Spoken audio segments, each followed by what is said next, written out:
আসসালামু আলাইকুম।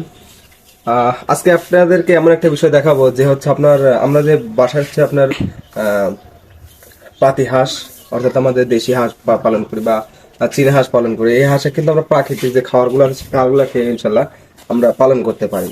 ঠিক আছে, তো আজকে আপনাদের সেই বিষয়টা দেখাবো ইনশাল্লাহ। তো আপনারা আমার সাথে থাকবেন, অবশ্যই ভিডিওটা দেখুন, ভিডিও স্কিপ করবেন না। ইনশাল্লাহ আপনাদের আজকে সেটা দেখাবো যে আমরা কিভাবে প্রাকৃতিক খাবার খাওয়াই আমরা হাঁসকে পালন করতে পারি।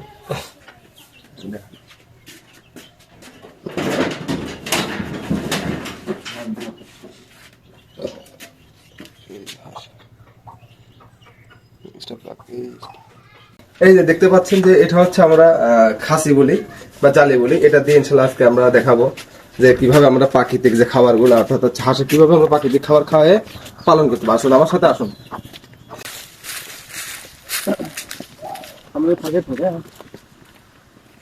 এই যে দেখতে পাচ্ছেন পানা, পুকুরের যে পানা, তারপর পানা দেখেন আল্লাহ রহমতে আমাদের পুকুরটা কিন্তু অনেক বড়। ঠিক আছে, তো এই পুকুরে পানা এই পুকুরে পানা কিন্তু আলহামদুলিল্লাহ হাঁস প্রচুর পরিমাণে খাই। যে এভাবে আমরা পানিটা ফেলে নিচে দিক করো নিচে করো, এই যে সুন্দর করে ইনশাল্লাহ আমরা পানাটা ছেঁকে নিচ্ছি।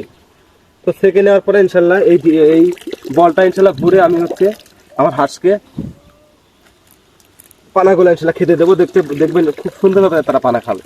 ঠিক আছে, এইভাবে পানিটা নিংড়িয়ে বা পানিটা ফেলে দিবেন। ফেলে দেওয়ার পরে এইভাবে আমরা এই যে যাদের বাসা গ্রামে তারা ইনশাল্লাহ আপনারা এইভাবে কিন্তু আপনাদের হাঁসকে খাওয়াতে পারেন। রেগুলার না দিয়ে মাঝে মধ্যে যখন দেখা যাচ্ছে হয়তো খাবারের সংকট পড়ছে বা এটা মাঝে মাঝে দিলে পরে ওদের ক্যালসিয়ামের ঘাটতিটা ইনশাল্লাহ পূরণ হবে। মোটামুটি আলহামদুলিল্লাহ অনেকগুলো হয়েছে। আসুন।